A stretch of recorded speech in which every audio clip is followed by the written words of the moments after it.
अस्सलाम वालेकुम viewers. Doctor वाहिद हारून आपकी खिदमत में। आज एक नई एक्सरसाइज हम करने जा रहे हैं और इस सेशन का नाम हमने रखा है रिफ्लेक्शन। रिफ्लेक्शन जो है वो गाहे बगाहे हम इसके अंडर जो है वो रिसर्च आर्टिकल डिस्कस करेंगे जो कि अवामुल नास की मालूमात के लिए बहुत ज़रूरी हैं। और जो भी इसमें रिसर्च आर्टिकल शेयर किए जाएंगे उसमें कोशिश की जाएगी कि ऑथर से जो है वो पूरे तरीके से उसका अप्रूवल लिया जाए और फिर ही उसको पेश किया जाए।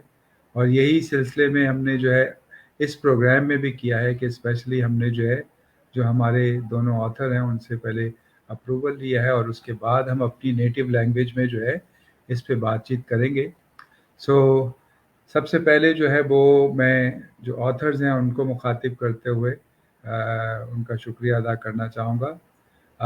Good evening, Professor Chris Hartley and Professor Asad K. Biswas for letting us uh, to have a conversation regarding your topic on such a wonderful topic that is totally related to non-communicable diseases and the shift of different type of market and the trend of you know nutritional transition.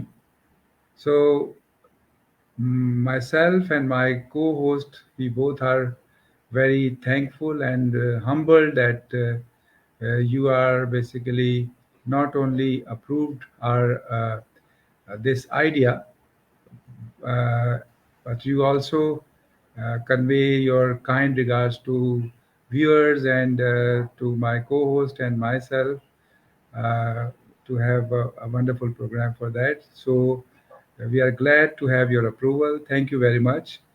So viewers, हम अपने programme का सिलसिला शुरू करते हैं। Programme में आप participate कीजिएगा, सुनिएगा गौर से। ये खालिसतन जो है वो स्टडी रिलेटेड है। हम कोशिश करेंगे कि इसमें जो है वो हम इसको बहुत ज़्यादा दिलचस्प बनाएं और देखें हम इस कोशिश पे किस तरह से कामयाब रहते हैं।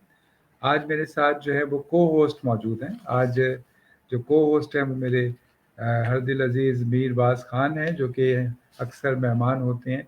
उनकी स्पेशलिटी ही रिसर्च है, तो रिसर्च साइंटिस्ट हैं वो। तो आज जब वो को-होस्ट करेंगे तो हम दोनों मिलकर जो है इस टॉपिक पे बात करेंगे। तो आपके साथ मिलकर हम खुशामदीद करते हैं मीर बाज़ ख़ान साहब। अस्सलाम वालेकुम मीर बाज़। अस्सलाम वालेकुम वालेकुम डॉक्टर साहब, थैंक यू वेरी मच। एक दफ़ा फिर आपने मौका दिया और अस्सलाम। आपके प्रोग्राम से हमेशा हम इस्तिफ़ादा हासिल करते हैं, बहुत सारी नॉलेज और मालूमात मिलती है।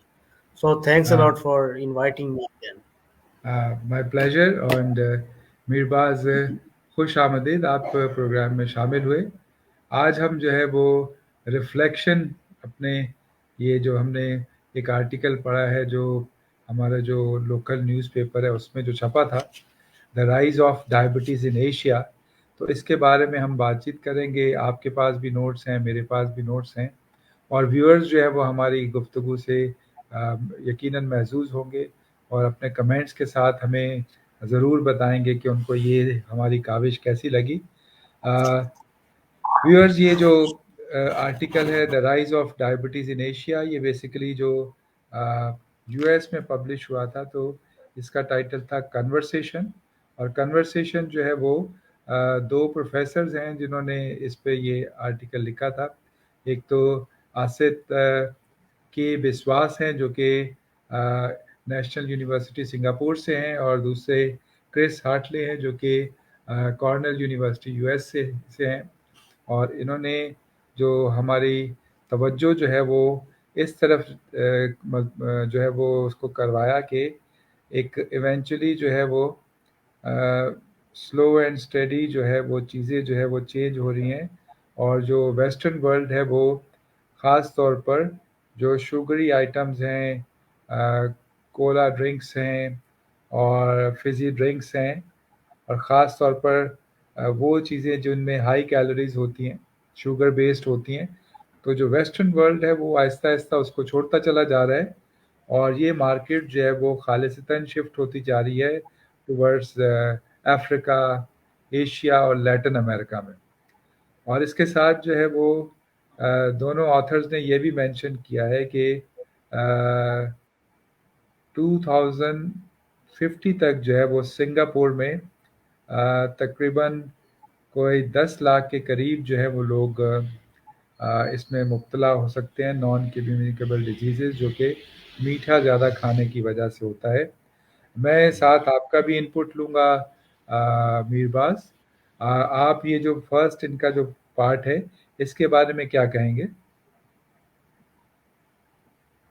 जी डॉक्टर साहब, इनकी ये जो राय है, ये स्पेशली जब वेस्टर्न वर्ल्ड में इसकी डिक्लिनेशन हो गई कि वहाँ पे जो शुगर बेवरेजेस वगैरह कि वहाँ पे इसको इनकरेज नहीं किया। जी, फिर जी। इन्होंने अपनी मार्केट बढ़ाने के लिए, ज़ाहिर बात है, एशियन और इसी तरह से जो पैसिफिक रीजन्स और इस तरह के अफ्रीकन रीजन्स में इन्होंने फिर उस उन्हीं जो प्रोडक्ट्स है, हुँ, मल्टीनेशनल हुँ। जो फूड कंपनीज है, हुँ, हुँ। इन्होंने ये इस तरफ जब ये चीज़ बेचना स्टार्ट किया, तो ज़ाहिर जी, बात जी। है लोगों ने अपनी प्रोडक्ट बढ़ाने के लिए, और जो इस तरह की इंडस्ट्रीज़ है, इन्होंने अपनी रेवेन्यू जनरेट करने के लिए टुवर्ड्स एशियन कंट्रीज़ की तरफ जब ये ज़्यादा उसका रुझान बढ़ गया, तो जी, देखा जी। गया कि जैसे सिंगापुर आपने एक एग्ज़ाम्पल दिया कि हुँ, किस तरह हुँ। से ये राइज़ हो गया, और अब इसको एज़ अ साइलेंट किलर नाम दिया जाता है इसको।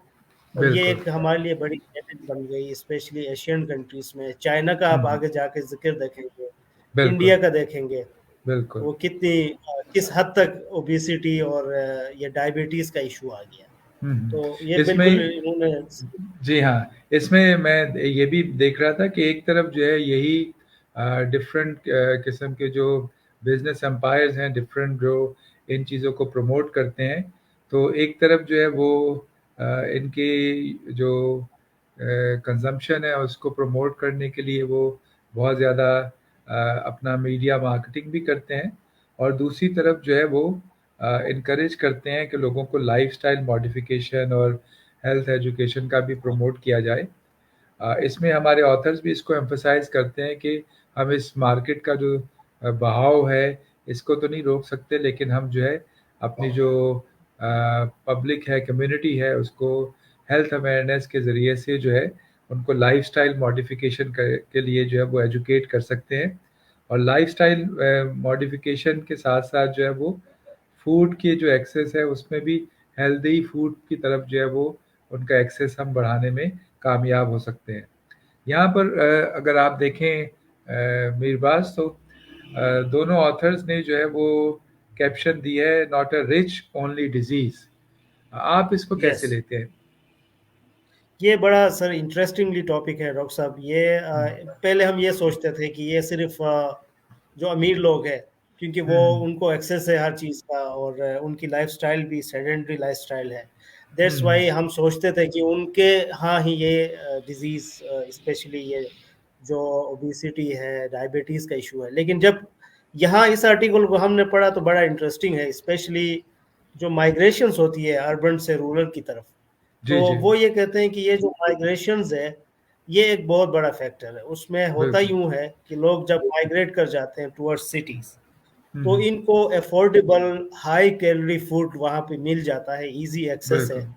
और हुँ, हुँ, जैसे आपने अपने इनिशियल कलिमात में कहा कि उनकी जो लाइफ़स्टाइल है वो टुवर्ड्स हाई कैलोरीज़ फूड, इस तरह की वहाँ पे उनकी एकदम चेंज हो जाती है।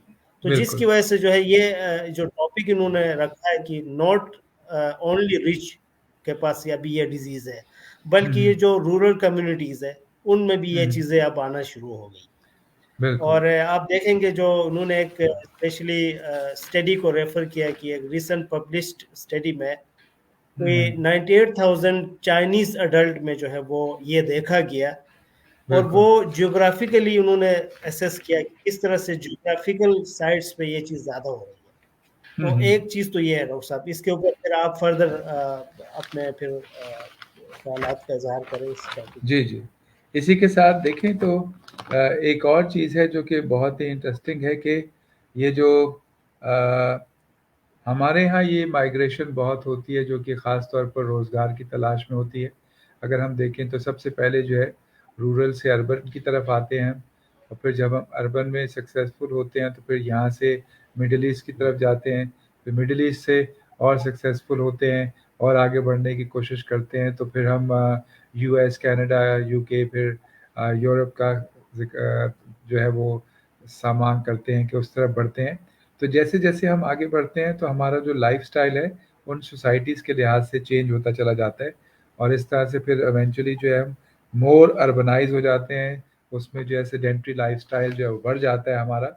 इसमें बहुत ही एक ख़ास बात है जो इन्होंने मेंशन की है कि आम तौर पर जो है ये जो अ जॉब सीकिंग के लिए या बेटरमेंट ऑफ करियर के लिए जो हम मूव करते हैं, या फिर स्टडीज़ के लिए जो मूव करते हैं, तो इसमें जो है एक न्यूट्रिशनल ट्रांजिशन आता है, जिसमें जो है वो लोग इवेंचुअली वो चीज़ें इस्तेमाल करना शुरू कर देते हैं जो कि उनके एंसेस्टर्स में, उनके आबाओ अजदाद में इस्तेमाल नहीं की जाती। तो इस वजह से अगर देखें तो साउथ एशियन जो है वो ज़्यादा वेजिटेबल्स और पल्सेस वगैरह को यूज़ करते हैं, और जब वो अगर वेस्टर्न वर्ल्ड को देखें तो वहाँ पर सारा जो है ना वो हाई कार्ब डाइट और ये सब जो है फास्ट फूड ज़्यादा यूज़ होता है। तो इससे फिर जो है हमारे जो बॉडी है वो उसका रिस्पॉन्स जो है वो डिफरेंट तरीके से करती है। आगे चल के जो है जैसे इन्होंने बताया है कि जो हमारे पास डब्ल्यूएचओ है, डब्ल्यूएचओ ख़ास तौर पर जो है फ़ोकस करती है कि जो है वर्ल्ड का जो है वो सबसे ज़्यादा जो नॉन कम्युनिकेबल डिजीज़ेज़ जिसमें डायबिटीज़, ब्लड प्रेशर, ओबेसिटी, ये सब चीज़ें जो है वो पाई जाती हैं, उसका सबसे बड़ा शेयर जो है वो एशिया में पाया जाता है। जी, जी डॉक्टर साहब, बिल्कुल। हुँ। और उसके साथ-साथ इन्होंने ये भी कहा है कि जो 5 में से 2 अडल्ट जो है वो एशिया पैसिफिक में या तो जी, जी। ओवरवेट है या ओबीज़ बिल है, बिल्कुल। और ये भी एक मेजर फैक्टर बता रहे हैं। हुँ, हुँ। तो फिर इसके साथ जो है वो इसमें फिर जो हमारा इकोनॉमिक बर्डन बढ़ जाता है हेल्थ के सेक्टर में, हेल्थ की मैनेजमेंट, हेल्थ केयर सेक्टर में जो इकोनॉमिक बर्डन बढ़ जाता है कि जितने लोग बीमार होंगे तो फिर उसको जो सोसाइटी को जो है उसको डेफ़िनेटली अपना एक ख़ास बजट जो है वो उस हेल्थ केयर के लिए रखना पड़ेगा, जिसमें वो ख़ास तौर पे कहते हैं कि ओबेसिटी और ओबेसिटी रिलेटेड जो डिजीज़ेज़ हैं, उसमें ख़ास तौर पर डायबिटीज़ को ही ज़्यादा हाईलाइट किया गया है कि इसका फिर जो है वो मैनेजमेंट चूँकि लॉन्ग टर्म होती है, तो जब लॉन्ग टर्म मैनेजमेंट होती है, तो फिर आपको सोसाइटी में इस तरह के रूल्स और लीनियंसी करना पड़ती है, ताकि जो लोग इसमें मुब्तला हैं, उनके साथ जो है वो थोड़ा-सा काम के हवाले से डिफरेंट रूल्स बनाए जाते हैं, ताकि वो जो है वो आसानी से सर्वाइव कर सकें। कॉस्ट के जी डॉक्टर हवाले साहब, से एक चीज़ इसमें जी। जो हाँ, जी, जी, वो जो प्लीज़। आपने जिस तरह से बात प्रोडक्टिविटी लॉस है और हेल्थ जी, जी। लायबिलिटीज़, मतलब हुँ, जो गवर्नमेंट के जो टोटल रेवेन्यू में इस चीज़ की वजह से जो इफ़ेक्ट आ जाता है। इन्होंने एक बिल्कुल, एग्ज़ाम्पल दी है, ओवरऑल एशिया में कॉस्ट ऑफ ओबेसिटी जो है वो कह रहे हैं कि 166 बिलियन डॉलर्स है, और बिल्कुल, उसमें आप इंडोनेशिया का देखें पर्टिकुलरली 2 टू 4 बिलियन डॉलर्स है, बिल्कुल, और मलेशिया देखें तो 1 टू 2 बिलियन डॉलर्स, और सिंगापुर बिल्कुल। में देखें कोई 400 बिलियन डॉलर्स का लॉस है। तो इस जी, चीज़ जी। से हमें ये भी पता चलता है कि ये जो ओबेसिटी है न सिर्फ ये पर्सनल लाइफ को अफेक्ट करता है, but as a country, hmm, country hmm. Level पे किस तरह से गवर्नमेंट की रेवेन्यू के ऊपर एक बर्डन जनरेट कर देता है। बिल्कुल। अच्छा, आगे चल के इन्होंने बड़ा एक दिलचस्प प्रपोज़ल भी दी है, और मैं चाहूँगा कि व्यूअर्स भी इस पे गौर करें। इन्होंने ख़ास तौर पर जो है वो ओबेसिटी टैक्स का भी एक ज़िक्र किया है। यकीनन मीरबाज़ आपने भी इसको बड़ा इस कॉन्सेप्ट को बड़ा एन्जॉय किया होगा कि जी। ओबेसिटी जो टैक्स जो है, हम्म। ये कुछ इसकी वज़ाहत करेंगे कि ये इसमें क्या प्रपोज़ल दे रहे हैं अपनी कंट्री को ये?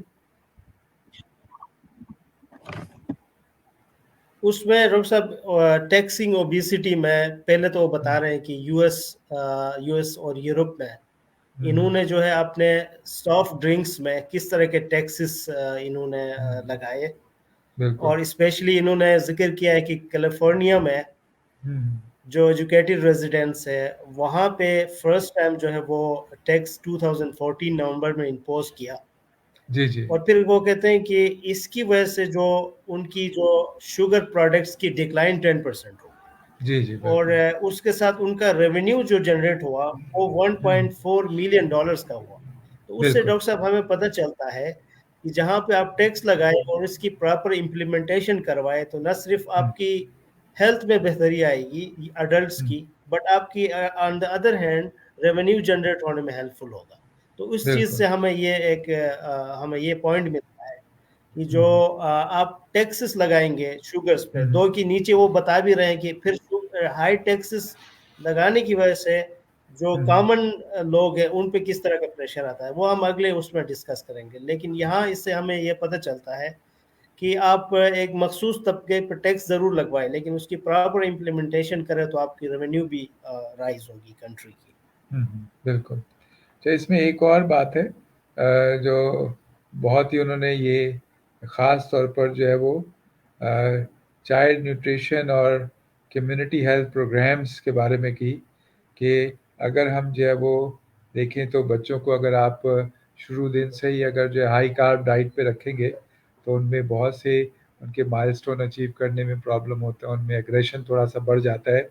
और उसमें इन्होंने ख़ास तौर बिल्कुल। पर ये भी अपने आर्टिकल में मेंशन किया है कि जो चाइल्ड न्यूट्रिशन और डेवलपमेंट से रिलेटेड जो है वो काफ़ी स्ट्रिक्ट पॉलिसीज़ होनी चाहिए, ताकि जो है वो एक सर्टेन एज तक जो है वो ऐसा ना हो।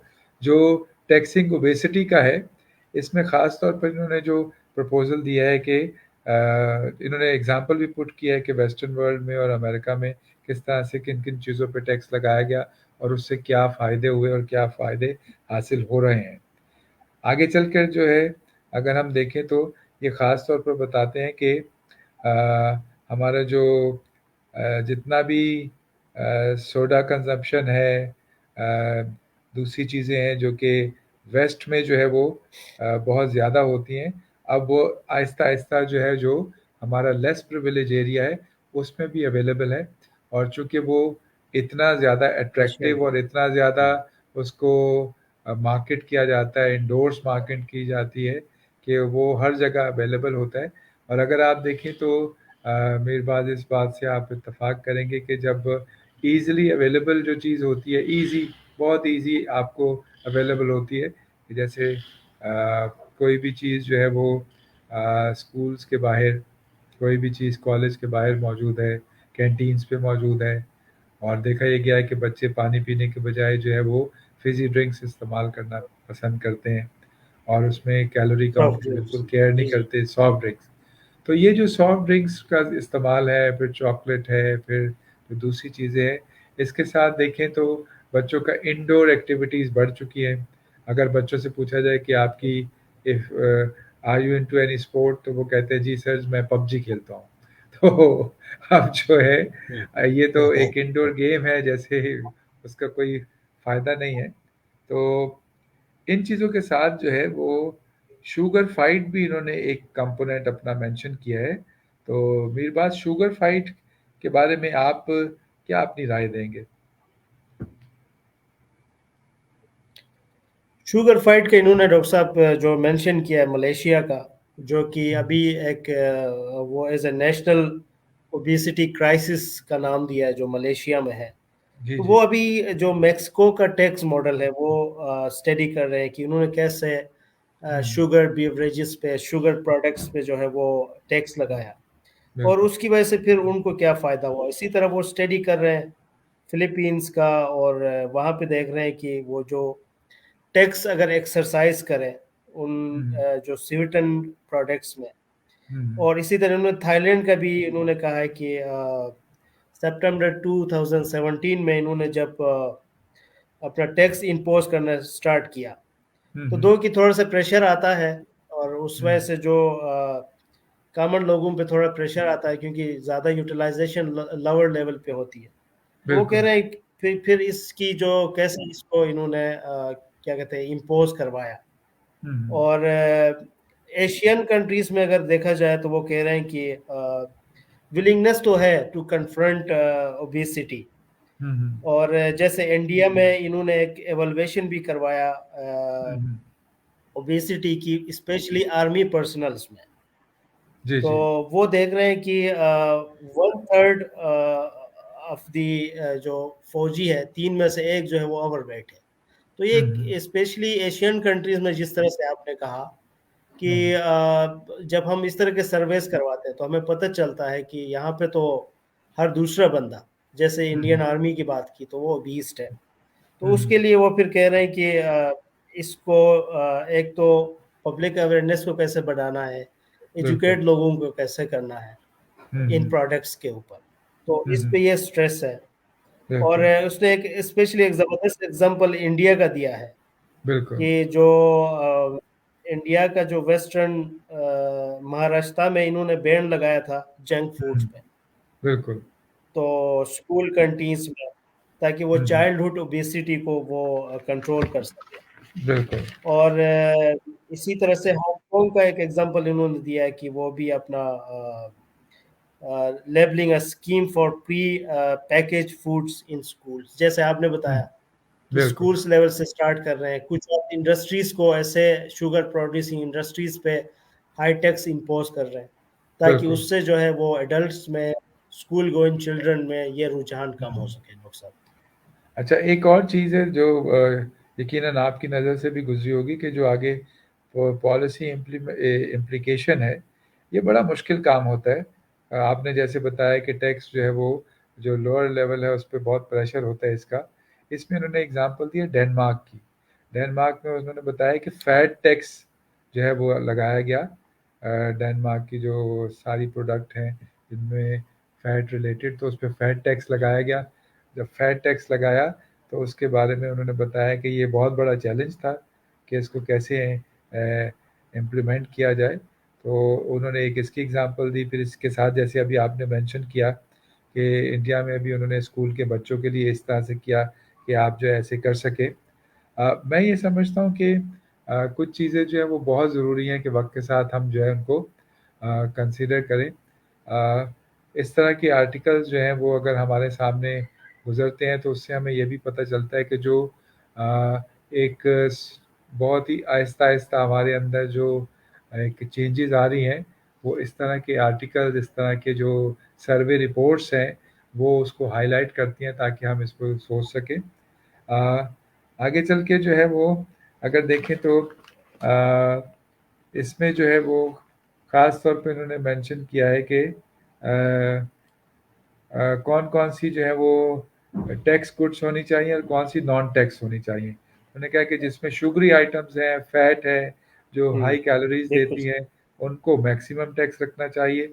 और जो नेचुरल ज़्यादा है, नेचुरल ऑर्गेनिक प्रोडक्ट्स हैं सारी, उन पे टैक्स कम रखना चाहिए ताकि लोगों में जो है वो अ अ, इसको प्रमोट किया जाए कि वो जो है वो ऑर्गेनिक की तरफ ज़्यादा आएँ, हेल्दी चीज़ों की तरफ ज़्यादा आएँ। डॉक्टर साहब, पॉलिसी इम्प्लीकेशन में एक रियल लाइफ एग्जांपल भी देना चाहूँगा। जी, जी, हम बिल्कुल। एक आखान यूनिवर्सिटी में एक सर्वे कर रहे थे आयोडाइज साल्ट, सिंध के जी, जी। कुछ इंडस्ट्रीज में। जी, जी। तो वहाँ पे जब हमने अप्रोच किया बड़े जो इंडस्ट्रियलिस्ट है, और हुँ, उन पे जब ये सर्वे हुआ, तो हुँ, पता चला कि बहुत सारी इस तरह की साल्ट प्रोड्यूसिंग इंडस्ट्री में जो है वो आयोडाइज साल्ट प्रोड्यूस नहीं हो रही। सही। तो फिर हमने सिंध गवर्नमेंट, जो एक हमारी रिपोर्ट जनरेट हो गई फाइंडिंग से, जो पता चला तो कुछ इंडस्ट्रीज, क्योंकि आपको पता है उनके बड़ा रेफरेंस होता है, इधर जी, जी, पॉलिटिकली फाइनेंशियली स्ट्रांग होते हैं। बिल्कुल, तो इन्होंने फिर जो इवन गवर्नमेंट सेक्टर को भी थ्रेट करना शुरू किया। तो बिल्कुल, यहाँ पे कहने का मकसद यही है कि आप पॉलिसी इम्प्लीकेशन के लिए आप टॉप लेवल पे इसकी एडवोकेसी जरूरी है। बिल्कुल। जब आपने जैसे देखा 2018 में इमरान खान की गवर्नमेंट आई थी, जी, जी, तो फर्स्ट टाइम इमरान खान ने ये मेल न्यूट्रिशन, स्टंटिंग, वेस्टिंग का एक वो लफ्ज बोलने स्टार्ट किए। तो उसकी सही। वजह से फिर इस पे काफ़ी कोशिश हुई कि इस पे काम किया जाए। तो कहने का मकसद, अपर लेवल पे जब ये पॉलिसी बनती है तो उसकी इम्प्लीकेशन फिर जो रेफरेंस वाले लोग हैं या इंडस्ट्रियलिस्ट है, पॉलिटिशियंस है, हुँ, वहाँ से इसकी इम्प्लीमेंटेशन स्टार्ट हो जाए तो लेवल पे इजी हो जाता है। तो इस बिल्कुल। आर्टिकल में वो कहना ये चाह रहा है कि जो टैक्स तो इन्होंने इम्पोज किया, जैसे एशियन डेवलपमेंट बैंक ने एक स्टडी किया था यहाँ पे, जो वो बता रहा है कि 20% टैक्स लगाया था बिल्कुल। शुगर प्रोडक्ट्स पे, जिसकी वजह से 3% रिडक्शन हो गई थी ओवर वेट और बिल्कुल। ओबेसिटी में, प्रिवलेंस बिल्कुल। उसका कम हुआ था हम्म, इन रूरल एरियाज में। लेकिन बिल्कुल। फिर वो ये बता रहा है क्योंकि ये जो प्रोडक्ट्स है ये यूटिलाइजेशन ही लोअर कॉमन लोग करते हैं, जो जब लोअर लेवल पे टैक्स इम्पोज होता है तो फिर उन पे हम्म, प्रेशर आता है, और अल्टीमेटली जो है वो जो प्रोडक्शन इंडस्ट्रीज है उनको ये हम्म, चांस मिलता है कि वो ज़्यादा से ज़्यादा इस तरह के प्रोडक्ट्स यूटिलाइज करें। बिल्कुल। बिल्कुल। अच्छा, इसी को जो है अगर हम कंक्लूड करें तो बात इसमें कंक्लूजन यही होता है कि हम जो है वो ख़ास तौर पर जो है वो आ, अपना माइंडसेट चेंज करें। हम कोशिश करें कि लर्न करें कि किस तरह से हेल्दी चीज़ें जो है वो हम कर सकेंगे। और जब हम हेल्दी चीज़ें इस्तेमाल करते हैं तो उसका हमारी सेहत पे भी अच्छा फ़र्क पड़ता है। और इसी कंक्लूजन के साथ हम अपनी जो ये गुफ्तगू है इसको आज इख्तिताम पे पहुंचाते हैं। और उम्मीद करते हैं व्यूअर्स कि आप ज़रूर इससे मुस्तफ़ीद होंगे। आप ज़रूर इसमें अपना फ़ीडबैक देंगे। अपने फ़ीडबैक से हमें ज़रूर आगाह कीजिएगा। और याद रखें कि मीरबाज़ हमारे जो को होस्ट हैं, तो जब जब हम इस तरह के प्रोग्राम करेंगे तो उसमें वो हमारे साथ होंगे। तो मीरबाज, आप कंक्लूजन में कुछ कहना चाहें तो फिर हम प्रोग्राम को ख़त्म करें। Doctor Sharoon, thank you very much. इस आर्टिकल से हमने बहुत सारी चीज़ें सीख लिया। जी, और जी। फर्स्ट ऑफ ऑल रूरल से अर्बन माइग्रेशन होती है, तो फिर बिल्कुल। रूरल कम्युनिटीज़ में अवेयरनेस और गवर्नमेंट लेवल पे पॉलिसीज स्ट्रेटजीज जी, जी। बनानी ज़रूरी है। और बिल्कुल। रूरल कम्युनिटीज़ में अवेयरनेस ज़रूरी है। और जिस तरह बिल्कुल। से इन्होंने फिर एंड में बताया कि किस तरह से लोगों की जो लाइफस्टाइल है वो शहरों में आते हैं, तो उनको बिल्कुल। ओपन स्पेसेस नहीं मिलती, फिजिकल जी, जी। इनएक्टिविटी बिल्कुल ख़त्म हो जाती। बिल्कुल। सेकेंडली, बच्चे जो है जिस तरह आपने बताया कंप्यूटर गेमिंग इन हम्म, चीज़ों में इतना बिजी होते हैं। और बिल्कुल। थर्डली जो यंग लोग हैं यूनिवर्सिटी एग्जामिनेशंस और इस तरह की चीज़ों हम्म, में फिर वो को करिकुलर एक्टिविटीज़ उनकी बिल्कुल ख़त्म हो जाती है। बिल्कुल। एक्सेस टू ये जो जंक फूड्स वो कम से कम करें। तो बिल्कुल। ऑल ओवर पॉलिसी लेवल पे आते हैं और स्ट्रेटजीज बनाए। और हम्म, स्ट्रेटजीज जब बनाए तो कॉमन लोगों के लिए, स्कूल्स के लिए, इंडस्ट्रीज के लिए जहाँ पे प्रोडक्शन होती है उनके लिए बिल्कुल। एडवोकेसी की जरूरत है। कुछ प्रोविंशियल लेवल पे आपने पॉलिसीज बनाई है, फिर डिस्ट्रिक्ट लेवल बिल्कुल। पे जाए, फिर लोअर कम्युनिटीज लेवल पे। तो ये बिल्कुल। चीज़ें जब ये स्ट्रेटिफाई होके क्लियर हो जाए तो हम्म, जहाँ जहाँ कम्युनिटी है उनके इलाके के रिवायात के हिसाब से उस फिर जो स्ट्रेटजी बनाई है उसको आप इस तरह से बनाए कि लोगों की ज़्यादा से ज़्यादा समझ आ सके, और फिर उसको बिल्कुल। Through media, through social media या प्रिंट हम्म, मीडिया या पब्लिक एंड प्राइवेट इदारों के ज़रिए, पब्लिक प्राइवेट पार्टनरशिप के थ्रू आप उन हम्म, एरियाज तक पहुंच सकते हैं, जिसकी वजह से बिल्कुल। ओवरऑल ये जो डिजीज बर्डन है ये कम हम्म, हो जाए, कम से कम हो जाए। और प्रोडक्टिविटी लॉस और जो गवर्नमेंट पे हेल्थ हम्म, लाइबिलिटीज है वो कम से कम हो सके। तो मेरा यही मैसेज है आज के बिल्कुल। प्रोग्राम की। बहुत शुक्रिया। और व्यूअर्स, हम उम्मीद करते हैं कि आपको ये हमारी जो एक्टिविटी है ज़रूर पसंद आई होगी। फीडबैक दीजिएगा कमेंट्स में। अपना अपना ख्याल रखिए। मीरबाज की तरफ से और मेरी तरफ से अल्लाह हाफिज़ और शब बख़ैर। Thank you very much.